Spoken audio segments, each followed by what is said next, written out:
You're listening to the Life Upgrade Lab, home of the Fresh Start Files. I'm Julie Hernandez, pharmacist, life coach, and your partner in real-life growth experiments.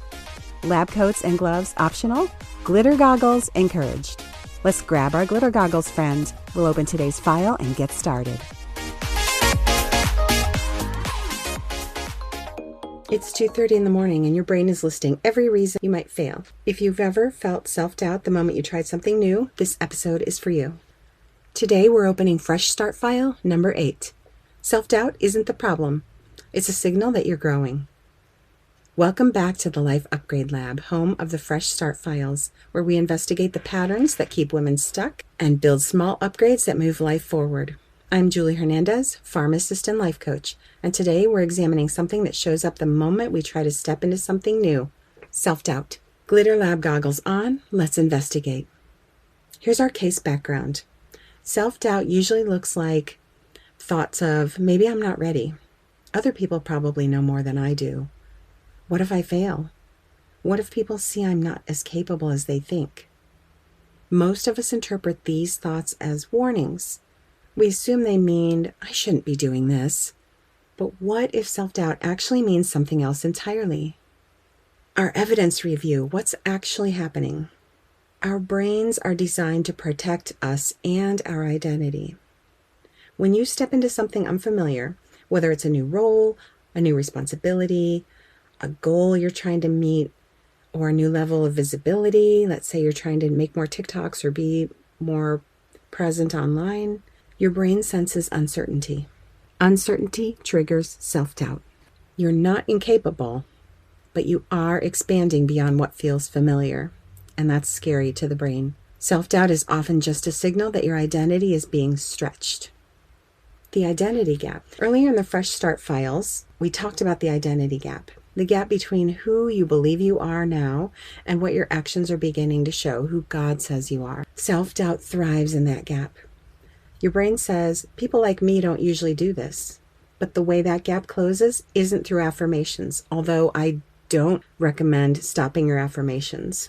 You need to add something else to them. The gap closes through evidence.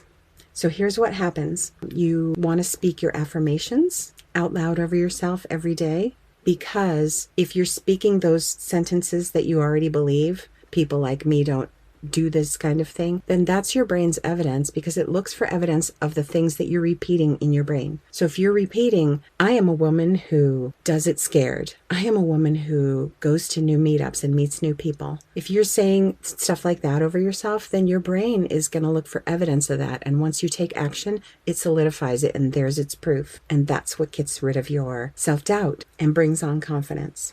So don't give up your affirmations. Let me tell you why affirmations often don't work, though, for people. Many people try to eliminate self-doubt with positive thinking. Positive thinking is not what I teach. Sometimes there's no amount of positive thinking. It dries up. I teach Romans 12:2. Be ye transformed by the renewing of your mind. So we're renewing our minds, and we're stepping into the identity of the woman God says we are. Your brain doesn't update identity based on reassurance. It updates identity based on proof, like I mentioned. Small actions create evidence. And when you start doing your affirmations of who that future you is, I am a woman who, or who the future you is that you want to become, I am a woman who, X, Y, Z. Your brain looks for that proof as evidence. Evidence reshapes identity, and then when your identity shifts, doubt begins to lose its power. Here's the 24-hour rule. One of the biggest dangers with self-doubt is letting it sit for too long. When doubt lingers, it turns into overthinking, procrastination, paralysis, and maybe some other things. So a helpful rule is when self-doubt appears, take one small action within 24 hours, along with your affirmations. This small action is not to eliminate the doubt, but to create evidence. Our scripture thread. Scripture shows us this pattern repeatedly. Faith rarely begins with certainty. It begins with obedience in uncertainty.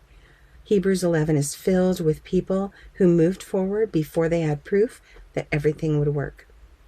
They acted, and action strengthened their faith. Our key reframe. The goal isn't to eliminate self-doubt. It's to build an identity that keeps moving even when doubt shows up. Eventually, the identity becomes strong enough that the doubt will either become background noise or it will go away altogether. You'll have a new identity and new belief of who you are. God will be changing your mind about who you are and showing you who He has created you to be. Our lab experiment. Lab experiment number 8, evidence builder. This week, when self-doubt appears, ask, what is one small action that would give my brain evidence that I can handle this? Take that step within 24 hours. Not perfectly, just forward.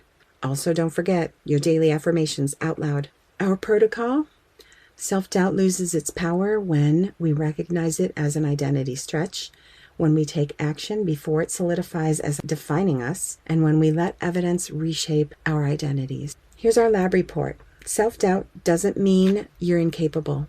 It often means you're growing, and growth almost always feels uncomfortable before it feels natural. If this episode helped you understand your self-doubt differently, stay with me.